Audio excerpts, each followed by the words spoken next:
Hello दोस्तों, क्या हाल चाल आपके। Myself CA Nitin Rajpal, faculty of SFM at Rudra education and training hub.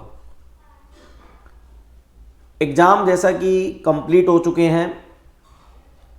उसके अंदर एक क्वेश्चन था 2 नंबर का,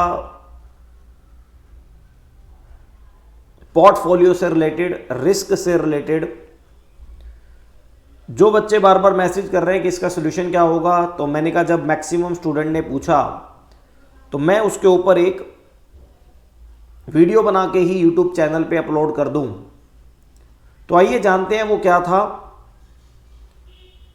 आपने इस बार सिलेबस 2022 का पेपर तो देखा ही होगा, SFM का। नहीं है तो मैं आपको दिखा देता हूं, और CA Nitin Rajpal Telegram channel से आप इसे ले सकते हैं, या इंस्टीट्यूट की साइट पे अगर अवेलेबल है तो आप इसे ले सकते हैं।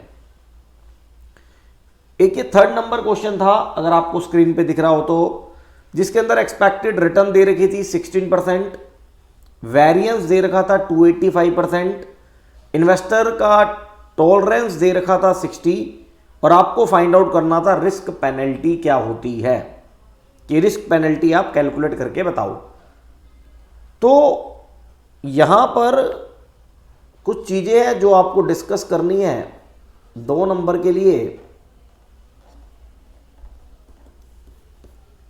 यह चीज आपको कैलकुलेट करनी थी, 2 नंबर का क्वेश्चन था। देखो, मैं आपको हर बार बताता था कि एग्जाम आपके हैं, तैयारी आपको करनी है, चीजें कवर आपको करनी है, हम केवल आपको रास्ता दिखा सकते हैं।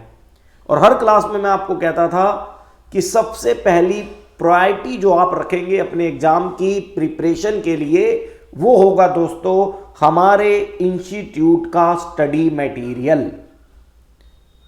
स्टडी मटेरियल को देखते जाओ, जो चीजें आपकी कवर हो चुकी हैं उन्हें आगे बढ़ते चलो, जो चीजें नहीं दिखे उन्हें हाईलाइट करके अपनी कॉपी में, मैंने कहा था, नोट करें और उसको आप रिवाइज करके जाएंगे। तो चलिए मैं आपको एक बार आपके स्टडी मटेरियल पे भी लेके चलता हूं कि क्या कुछ ऐसी बातें आपके स्टडी मटेरियल में हैं दोस्तों। तो आइए एक बार चलते हैं पोर्टफोलियो की तरफ।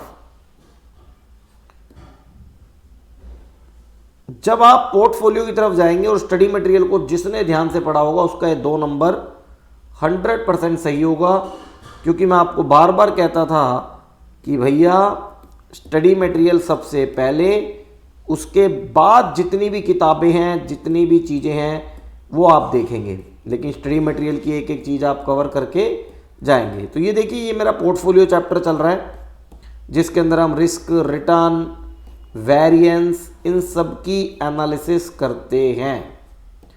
चीज़ कुछ नहीं है, लेकिन अगर हमने नहीं देखी हुई तो कहीं ना कहीं हमें प्रॉब्लम क्रिएट करेगी। लेकिन स्टडी मटेरियल में बहुत अच्छे तरीके से इसका फॉर्मूला अलग से एक टॉपिक बना के आपको दे रखा था। जिसने थोड़ा सा भी इस पे ध्यान दिया होगा वो ये कराया होगा, लेकिन अभी मैं आपको दिखा देता हूँ। और बाकी कंप्लीट जो सॉल्यूशन है इस पेपर का वो भी आज या कल में आपके पास आ जाएगा, क्योंकि रिकॉर्डिंग होनी शुरू हो चुकी है। तो ये है जी, देखो, ऑप्टिमम पोर्टफोलियो से पहले की कहानी, रिस्क पेनल्टी। आपको दिख रहा होगा, मैं इसको थोड़ा सा और साइज इंक्रीज कर देता हूँ। वैसे तो जो 388 नंबर पेज यहाँ पर दिख रहा है, वहाँ पर एक रिस्क पेनल्टी हेडिंग डला हुआ है। क्या कहता है रिस्क पेनल्टी का फॉर्मूला इन्होंने बस दे दिया कि रिस्क पेनल्टी को निकालने के लिए रिस्क के whole square, that is a variance, को आप डिवाइड कर दो रिस्क टॉलरेंस से। ये क्या होता है इस टॉपिक जरा आप देखेंगे तो मैं आपको जरा कोरिलेट करा दूं। कहीं ना कहीं ये स्टार मॉर्निंग इंडेक्स जो परफॉर्मेंस मेजरिंग कॉन्सेप्ट था उससे थोड़ा सा आइडेंटिफाई मैच करता है, कि एक एक्सेस रिटर्न निकालनी होती थी वहां पर, यहां पर एक यूटिलिटी निकालनी होती है। और यूटिलिटी कैसे निकलती है, वो सारी चीजें आपको इस रिस्क पेनल्टी में देखने को मिलेगी। तो रिस्क पेनल्टी के लिए यहां पर हमें 3 चीजें देखनी है। एक है वर्ड यूटिलिटी, एक है वर्ड दोस्तों रिस्क पेनल्टी,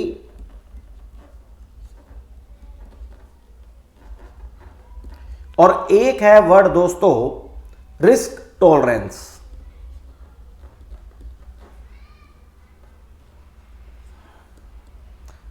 तो अगर मैं इन सब चीजों को ध्यान से देखूं तो कहीं ना कहीं ये जो रिस्क टॉलरेंस की बात है ये मुझे साफ साफ पढ़ने से नजर आ रही है कि रिस्क टॉलरेंस का मतलब एक इन्वेस्टर कितना रिस्क सहन कर सकता है। एक मैंने आपको टाइप ऑफ इन्वेस्टर सिखाए थे, risk averse investor, risk lover investor. तो उस तरीके का ये कॉन्सेप्ट है रिस्क टॉलरेंस। कोई इन्वेस्टर होता है मैं भैया रिस्क लवर, मैक्सिमम रिस्क लेना चाहता हूं मैक्सिमम रिटर्न कमाने के लिए। कुछ होते हैं भैया मैं कम से कम रिस्क लेना चाहता हूं, और कुछ मॉडरेट होते हैं, मॉडरेट, जो कहते हैं भाई रिटर्न मिलेगी तो रिस्क ले लेंगे, नहीं तो हम अपने जगह पे संतुष्ट हैं। ऐसी कुछ बातें हैं रिस्क टॉलरेंस की। तो आपके स्टडी मटेरियल को जब आप पढ़ेंगे तो वो कहा जाता है कि ये रिस्क टॉलरेंस हमेशा 0 to 100 नंबर के बीच में होगा, और 100 के पास जाने का मतलब है कि हाई रिस्क, और नियर टू 0 का मतलब है कम रिस्क। और मैंने आपको बता रखा है रिस्क की बात जब हम करते हैं तो हम बार बार आपको बताते हैं कि जितना रिस्क होगा उसी के बेसिस पे आप रिटर्न की क्या करेंगे, डिमांड करेंगे। तो रिस्क टॉलरेंस हो गया 0 से 100 के बीच में, ये आपका स्टडी मटेरियल भी कहता है। अब एक बात आती है कि भैया यूटिलिटी क्या है। तो utility just is excess return. और ये यूटिलिटी कैसे निकलती है, कहती है जो भी expected return of the security या पोर्टफोलियो है, एक्सपेक्टेड रिटर्न जो भी है,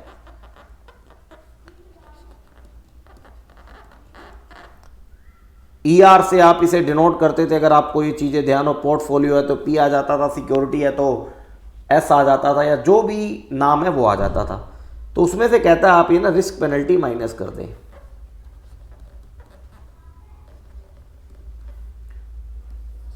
ये कहता है जी रिस्क पेनल्टी है।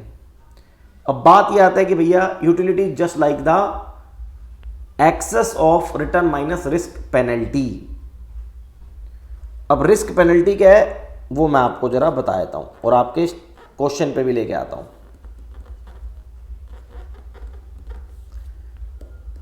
As per your institute material risk penalty का फॉर्मूला है सिंपल, कि जो भी वेरिएंस है, वेरिएंस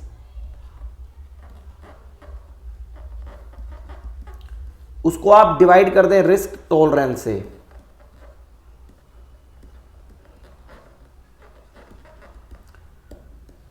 ठीक है। अब वेरिएंस परसेंटेज में तो जर्नल सी बात है, रिस्क पेनल्टी का आंसर भी परसेंटेज में आएगा और रिटर्न भी परसेंटेज में होती है, और रिटर्न में से रिस्क पेनल्टी माइनस करेंगे तो देन भी आंसर जो निकल के आएगा वो यूटिलिटी का भी परसेंटेज में आएगा। सिंपल सी बात है। तो आपके अगर हम पहले सिंपल सी बात चेक करें कि जो क्वेश्चन पेपर है उसके अंदर हमें वेरिएंस दे रखा है 285% और टॉलरेंस दे रखा है 60। तो आप अगर 285 को 60 से डिवाइड कर देंगे तो ये चीजें निकल के आएंगी रिस्क पेनल्टी। जरा आप कैलकुलेटर पे डिवाइड करें मेरे साथ, जरा आप कैलकुलेटर पे डिवाइड करें मेरे साथ। 285 डिवाइड बाय 60, 4.75%।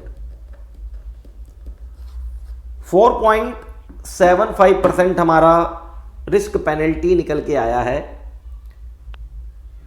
रिस्क पेनल्टी का फॉर्मूला आपके सामने है, वेरिएंस को आप रिस्क टॉलरेंस से डिवाइड करो। अब आपका इंस्टीट्यूट कहता है कि भैया रिस्क टॉलरेंस अगर ज्यादा होगा तो आपकी रिस्क पेनल्टी ऑटोमेटिक क्या होगी, कम होगी। भैया आप ज्यादा रिस्क सहन करने की क्षमता रखते हैं तो रिस्क आपके ऊपर पेनल्टी इन द सेंस आपके ऊपर परेशान बहुत कम करेगा। आप अगर रिस्क सहन करने की ज्यादा क्षमता रखते हैं, घबराते नहीं हैं, तो सिंपल सी बात है रिटर्न कल को कम ज्यादा भी हो जाए आपको कोई दिक्कत नहीं है। आप बहुत ही हाई रिस्क वाले हैं। लेकिन अगर आप रिस्क कम टॉलरेट करते हैं, कम लेना चाहते हैं रिस्क, तो आपको पेनल्टी ज्यादा परेशान करेगी, क्योंकि कल को अगर रिस्क होता है तो कहीं ना कहीं नेगेटिव साइड चला गया तो आपके ऊपर पेनल्टी लग सकती है। तो ये एक कॉन्सेप्ट है रिस्क पेनल्टी, ये एक कॉन्सेप्ट है रिस्क पेनल्टी। रिस्क पेनल्टी का मतलब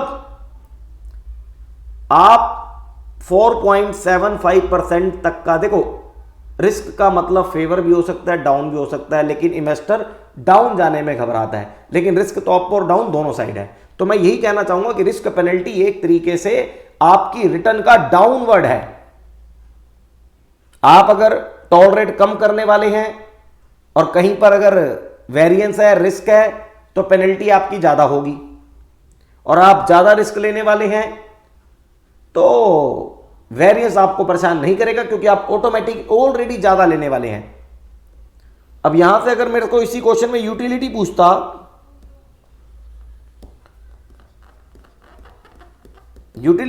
तो मैं क्या करता, एक्सपेक्टेड रिटर्न 16% दे रखी है, उसमें से 4.75 माइनस कर देता। वैसे पूछा नहीं है, 4.75% 2 नंबर का मेरा आंसर हो चुका है, लेकिन पूछता तो मैं इस तरीके से करता। तो 11.25% एक तरीके से मेरी यूटिलिटी का मतलब इतने % रिटर्न आप एक एक्सपेक्ट करके चलो। आप जो रिस्क लेना चाहते हैं उस रिस्क के अकॉर्डिंग ऑन एन एवरेज इतने % रिटर्न आप मान के चलो। This is the utility. इतने % रिटर्न आपको मिल सकती है आपके रिस्क लेने के बिहाफ पे। अब आपकी रिक्वायर्ड रिटर्न कुछ भी हो सकती है, आपकी रिक्वायर्ड रिटर्न कुछ भी हो सकती है। उस रिक्वायर्ड रिटर्न को देख के और इस यूटिलिटी जो ऑन एन एवरेज आपको मिलने वाली है कंपेयर करके डिसीजन ले सकते हैं कि पैसा लगाना चाहिए, पैसा नहीं लगाना चाहिए। और एग्जाम के अंदर जो क्वेश्चन आया था उसके अंदर आंसर नंबर डी सही आंसर होगा, 4.75%। अब डेली बेसिस पे आपको सीएमए फाइनल, एसएफएम, एससीएम और business valuation only new course 2022 syllabus की वीडियो दिन प्रतिदिन आती रहेंगी। सारे पेपर का सॉल्यूशन आपके पास आएगा। बिल्कुल आप इस चैनल से जुड़े रहिए और डेली मेरे से मिलते रहिए।